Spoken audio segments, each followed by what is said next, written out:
Di dunia juga demikian. Amal mereka tidak dapat menolong mereka ketika mereka dalam keadaan buntu, dalam keadaan sempit, dalam keadaan kekurangan, dalam keadaan kesulitan. Amal-amal itu tidak bisa menolong mereka. Padahal salah satu tawassul yang dibolehkan dalam agama itu adalah bertawassul dengan amal kita sendiri. Seperti 3 orang yang terkurung di dalam gua. Di dalam hadis Bukhari Muslim, bagaimana mereka bisa selamat dari gua itu? Dengan bertawassul kepada amal-amal mereka sendiri. Karena Allah berjanji di dalam Al-Quran, wa may yattaqillaha yaj'al lahu makhraja wa yarzuqhu min haitsu la yahtasib wa may yattaqillaha yaj'al lahu min amrihi yusra. Siapa yang bertakwa kepada Allah, Allah kasih dia jalan keluar. Kata para ulama, makhraja itu adalah ketika kita berada di sebuah ruangan yang sangat sempit. Bahkan untuk mengubah posisi berdiri kita pun susah, saking sempitnya ruangan itu. Dan tidak ada jalan keluar. Tiba-tiba terbukalah jalan keluar, lalu kita keluar ke sebuah lapangan yang luas. Itu namanya makhrajah. Ada kalanya hidup kita terasa seperti di dalam sebuah ruangan yang sangat sempit. Kita tidak tahu harus berbuat apa. Apapun yang kita lakukan semuanya salah. Apapun yang kita lakukan semuanya tidak bermanfaat. Kita tidak tahu bagaimana cara supaya lega dada kita. Rasanya sempit sekali dada kita. Bagaimana cara mendapatkan makhraja? Taqwallah la'allakum tattaqun, yaitu ibadah-ibadah, puasa, salat dan segala macam. Ya ayuhan nasu ubudu rabbakum alladzi khalaqakum walladzina min qablikum la'allakum tattaqun. Ibadah itu takwa, dan siapa yang bertakwa Allah kasih jalan keluar. Sedangkan orang yang seperti ini, maka amal ibadahnya wa ma lahum min nasirin, tidak dapat menolong mereka di dunia, tidak dapat menolong mereka di akhirat. Harusnya ibadah itu akan memberikan kita rezeki yang halal dan berkah dari sisi Allah dengan seizin Allah Subhanahu wa taala. Tetapi ibadah mereka tidak bermanfaat bagi mereka. Harusnya dengan ibadah Allah akan memudahkan kesulitan-kesulitan dalam urusan kita. Ternyata ibadahnya tidak bermanfaat bagi mereka. Wa ma lahum min nasirin. Siapa mereka? Siapa orang-orang yang a'maluhum habitat a'maluhum, gugur amal-amal mereka. Mereka adalah orang yang yakfuruna bi ayatillah, orang yang mendustakan ayat-ayat Allah. Apa arti mendustakan ayat-ayat Allah? Dia tidak percaya tentang kebenaran ayat-ayat Allah. Dia tidak ada niat untuk mengamalkan ayat-ayat Allah. Bahkan dia tidak ada niat untuk mengerti dan faham ayat-ayat Allah. Dia pikir itu gak penting. Cuma asatirul awwalin, cuma dongengan, siapa yang baca tidak ada untungnya, yang dia tidak baca pun tidak ada ruginya. Itu mah dongeng. Tidak ada ruginya kalau kita tidak nonton satu film, dan tidak ada untungnya juga kalau kita menontonnya. Tidak ada ruginya kalau kita tidak membaca satu buku cerita, dan tidak ada ruginya juga kalau kita tidak membaca. Artinya, kalau kita menganggap Al-Quran asatir, hanya dongeng-dongengan saja, maka tidak ada ruginya kita tidak membacanya. Sebagaimana tidak ada untungnya juga bagi kita siapa yang sudah membacanya. Harusnya kita beriman bahwa tidak ada ucapan yang lebih benar dan lebih bermanfaat bagi kita di dunia dan di akhirat daripada firman Allah Subhanahu wa taala. Sehingga ada niat dalam hati kita, saya harus mengerti Al-Quran. Semampu saya harus banyak mengerti Al-Quran, bukan sedikit lalu puas. Kenapa dengan dunia udah banyak belum pernah puas, sedangkan dengan urusan yang benar ini sedikit lalu langsung puas? Ini adalah wasawis syaitan. Kita harus punya keinginan yang kuat, azam, bukan cuma sekedar khawatir, sekedar keinginan yang terlintas lalu hilang lagi. Tapi azam yang kuat, saya harus mengerti Al-Quran. Kenapa? Dengan mengerti Al-Quran saya akan petunjuk, lalu saya akan mengamalkannya. Harus punya azam yang kuat. Kalau kita tidak ada niat memahami dan mengamalkan Al-Quran, secara tidak kita sadari kita telah mendustakan Al-Quran. Wa ma hum yash'urun. Mereka tidak, wala yash'urun, mereka tidak menyadarinya, tidak memahaminya. Atau kita memahami atau meyakini sebagian Al-Quran tapi mendustakan sebagian yang lain. Satu saja dari ayat Allah yang kita dustakan, maka habitat a'maluhum. Satu saja dari ayat Allah yang kita dustakan, habitat a'maluhum, sudah gugur amalnya. Contoh satu saja. Kita percaya dengan semua ayat Allah kecuali ayat ya ayyuhalladzina amanu la ta'kulur riba adha'afan mudha'afah. Kita percaya dengan semua ayat kecuali satu ayat. Wa kullil mu'minat ay yaghdudna min absarihinna wa yahfazna furujahun wala yubdina min zinatihinna illa ma zahara minha. Katakan kepada perempuan yang beriman untuk menutup auratnya. Kita percaya kepada semua ayat kecuali ayat wailul lil mutaffifin alladzina idza iktalu 'alan nas yastawfun wa idza kalu aw wazanuhum yukhsirun. Satu saja di antara ayat Allah yang kita dustakan, habitat a'maluhum. Dan betapa banyak umat Islam di Indonesia, bukan satu ayat, lebih dari satu ayat, bahkan mungkin lebih dari satu surat yang mereka tidak percaya amat dengan ayat dan surat itu untuk mereka pahami dan amalkan. Mereka lebih percaya Al-Quran itu adalah kalimat-kalimat mulia yang kalau dibaca memperoleh pahala. Bukan itu tujuan Al-Quran diturunkan. Bukan itu tujuan Al-Quran dibaca. Nabi SAW pernah menggambarkan tentang orang-orang Khawarij. Apa kata Nabi? Yatahaddatsuna bihaditsin nabawi. Mereka berbicara dengan hadis Nabi. Wa yaqra'una al-Qur'an. Mereka membaca Al-Quran. La yujawizu hanajirahum. Bacaan itu tidak pernah melewati tenggorokan mereka. Apa maksud melewati tenggorokan mereka? Bacaan mereka cuma di lisan saja bagus, tetapi tidak pernah masuk ke dalam hati untuk dia yakini. Tidak pernah masuk ke dalam hati untuk dia fahami. Tidak pernah masuk ke dalam hati untuk dia amalkan, dia jadikan sebagai petunjuk. Yakfuruna bi ayatillah. Afatu'minuna bi ba'dil kitab wa takfuruna bi ba'd. Apakah kalian beriman kepada sebagian Alkitab dan kufur kepada sebagian yang lain? Siapa yang berbuat demikian, maka dia adalah orang yang telah menjual dirinya untuk kehidupan yang sebentar saja di dunia. Menjual petunjuk dan membeli kesesatan. Bagi mereka ada azab yang menghinakan. Na'udzubillah min dzalik. Inilah Bapak Ibu rahimakumullah, bahayanya dosa, di antara dosa-dosa besar dan berpengaruh kepada amal soleh kita. Wa yaqtuluna an-nabiyyina bighairi haqq. Mereka membunuh para nabi tanpa alasan yang dibolehkan. Oke, tidak ada lagi nabi sekarang. Bagaimana yang lain? Wa yaqtuluna alladziina ya'muruna bil qisti minan nas. Membunuh orang-orang yang amar ma'ruf nahi munkar. Membunuh para ulama, membunuh orang-orang yang jelas berbicara atas nama dalil Al-Qur'an dan hadis Nabi sallallahu alaihi wasallam. Mereka bunuh. Kenapa? Karena orang-orang seperti ini mengganggu kepentingan mereka. Orang-orang seperti ini menghambat keinginan-keinginan mereka. Orang-orang seperti ini sering membuat mereka tidak nyaman dalam urusan-urusan mereka. Orang-orang seperti inilah yang memfatwakan, wahai para pemimpin-pemimpin, haram bagi kalian untuk duduk berpangku tangan sementara saudara kalian sedang dibantai di negara yang lain. Wahai para pemimpin-pemimpin, janganlah kalian zalim, janganlah kalian korupsi. Wahai para pemimpin-pemimpin, banyak nasihat yang mereka berikan sehingga banyak yang terganggu olehnya. Mulailah mereka yasudduna an sabilillah, menghalang-halangi jalan Allah.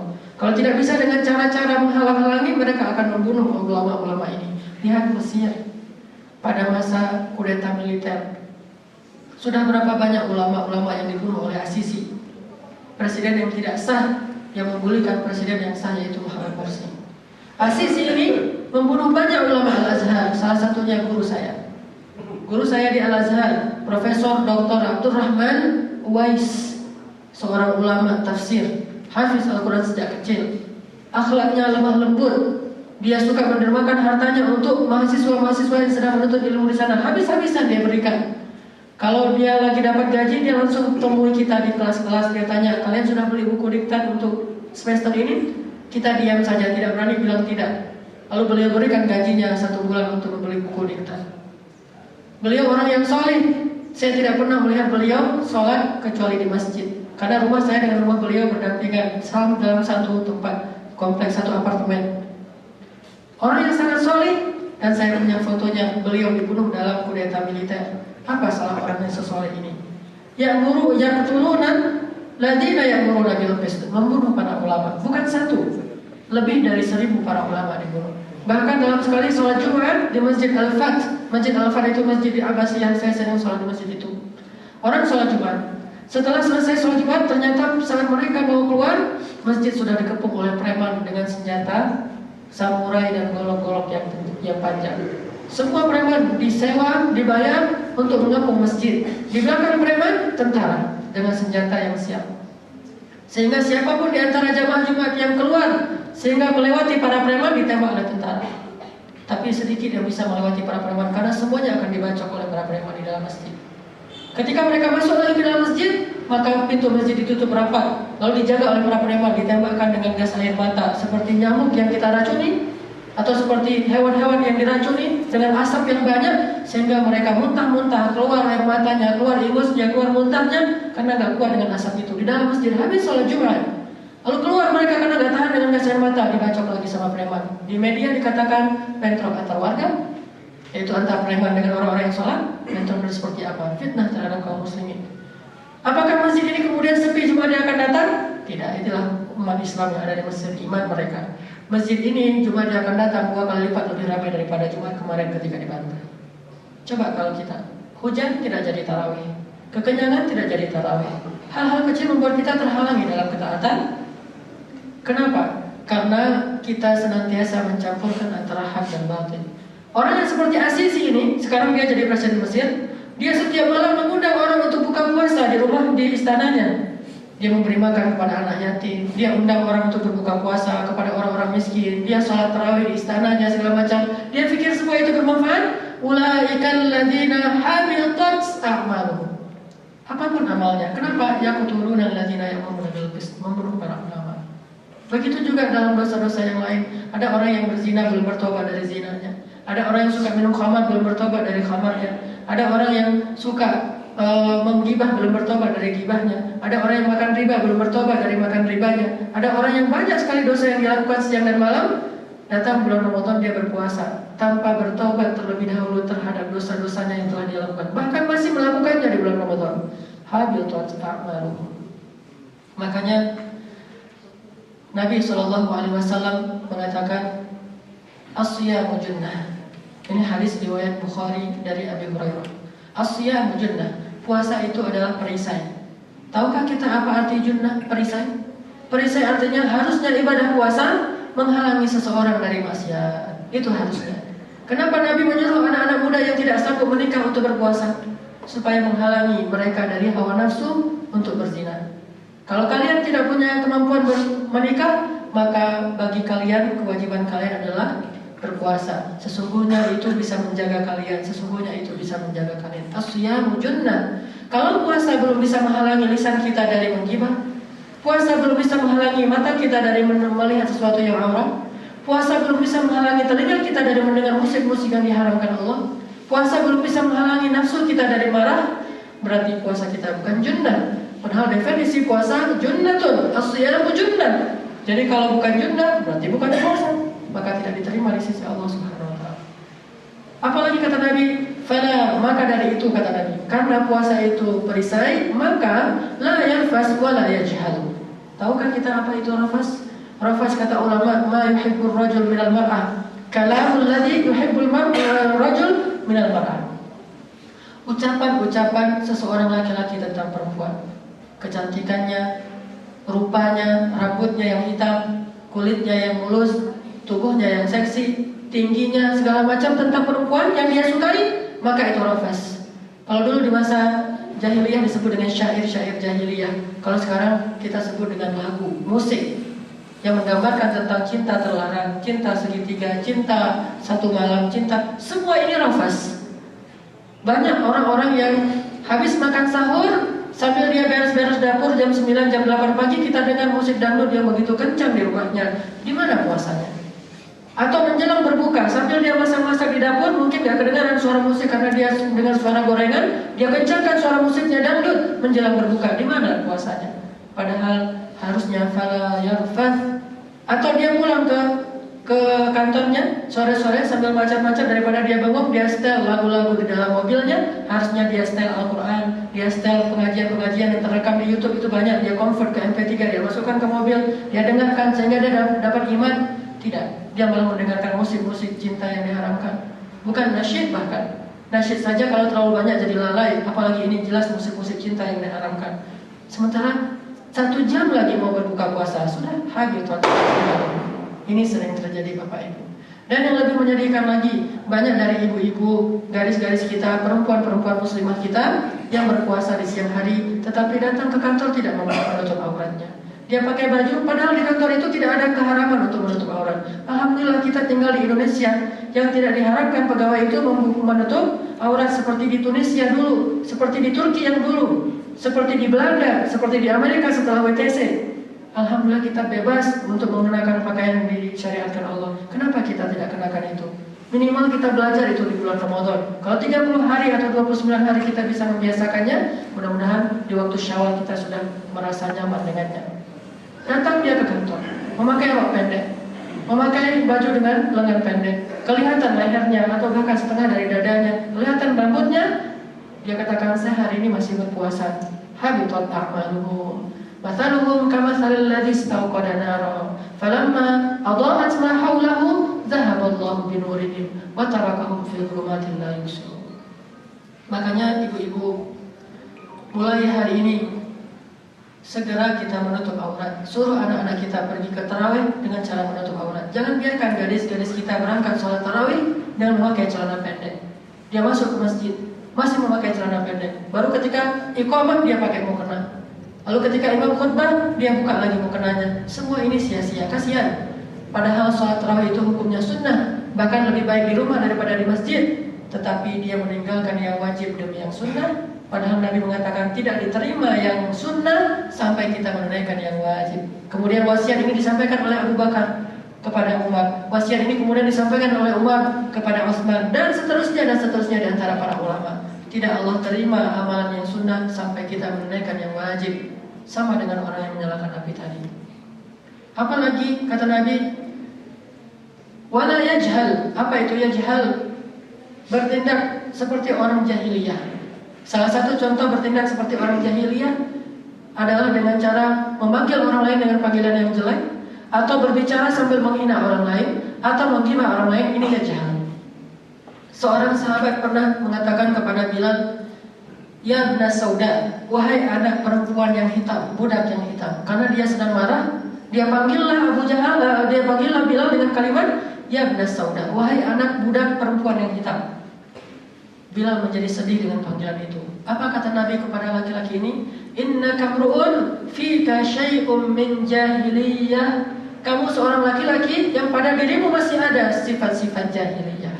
Sehingga orang ini kemudian mencari Bilal meminta maaf. Dia cium kaki Bilal sampai mengatakan, dia rangkul kaki Bilal. Dia bilang, ya Bilal, balaslah kata-kata itu dengan kata-kata lain terhadap saya. Saya tidak puas sebelum engkau membalas. Kata Bilal, saya tidak mau membalasnya.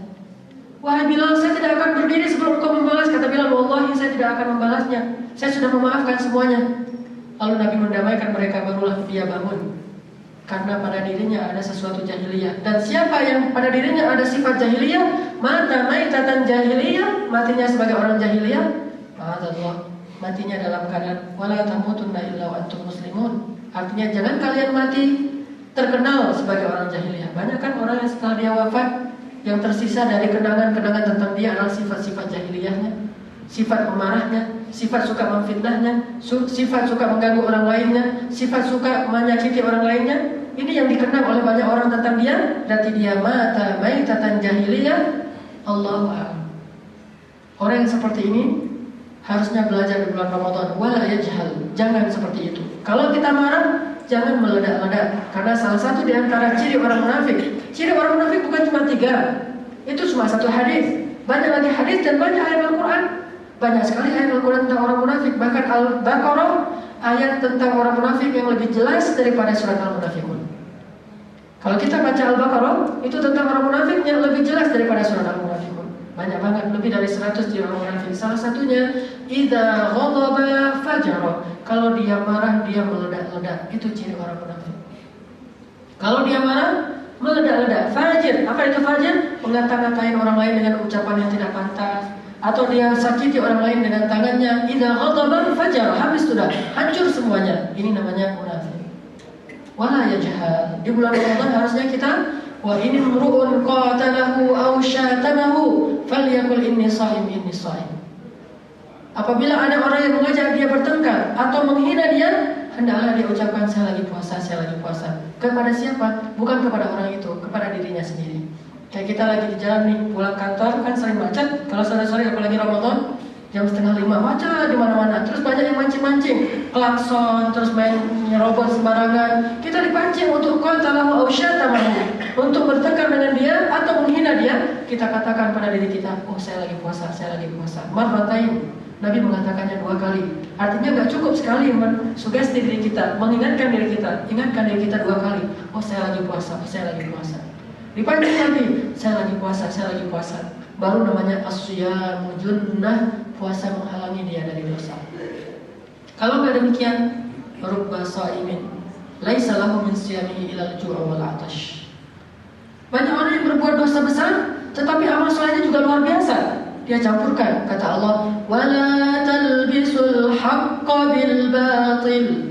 Janganlah kalian mencampurkan yang benar dengan yang batil, karena sifat dari yang batil merusak yang benar. Jadi kalau yang benar ini dicampur dengan yang batil, pasti yang benar ini sudah rusak. Sedikit saja dicampur sudah rusak. Contohnya orang-orang Khawarij. Orang Khawarij ini soleh banget, tapi kejahatannya juga luar biasa.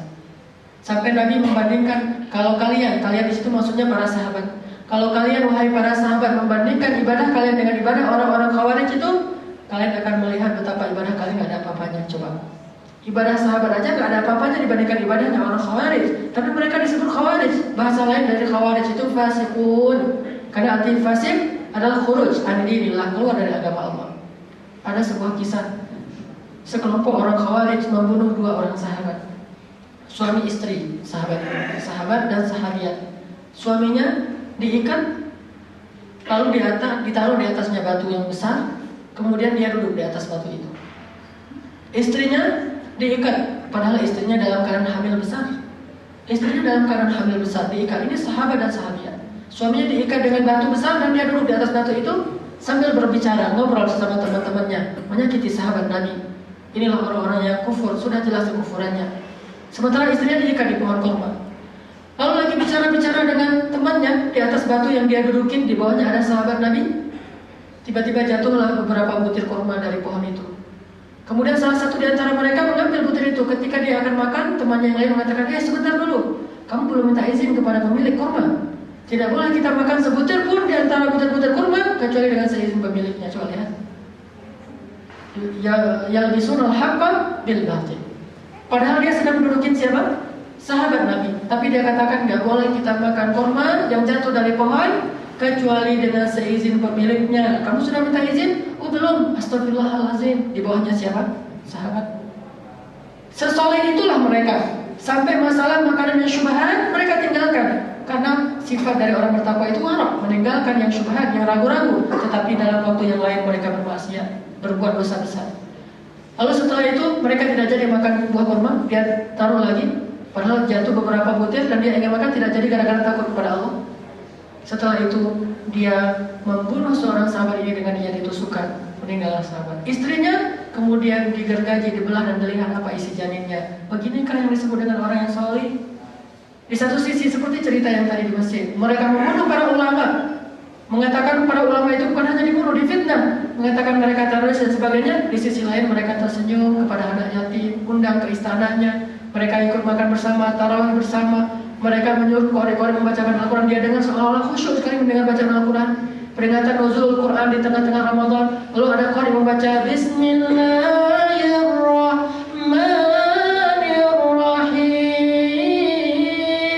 Dia duduk paling depan dengar. Ini yang banyak mencampur adukan antara hak dan batil. Asy-syahrul haram dibacakan oleh qari, atau syahrul ramadan, atau ya ayyuhalladzina amanu taqullaha, ya ayyuhalladzina amanu kutiba alaikumusiyam. Qari yang membaca Al-Quran dia dengarkan dengan menutup mata seolah-olah khusyuk sekali. Ini orang yang mencampur adukan antara hak dan batil. Habitat a'maluhum fid dunya wal akhirah. Apalagi jika kita mencampur antara hak dan batil sekaligus dalam waktu yang sama. Tadi sambil datang ke masjid, sambil membuka aurat, sambil berpuasa, sambil menggibah orang lain. Makanya Bapak Ibu rahimakumullah, kata para ulama, min awwalil khair an tatrukas syarr. Awal dari kebaikan, tinggalkan dosa. Awal dari kebaikan, tinggalkan dosa. Kalau kita sudah bisa meninggalkan dosa, baru amalan-amalan kita yu'zim lahu ajra. Yang kecil saja nilainya besar di mata Allah Subhanahu wa taala.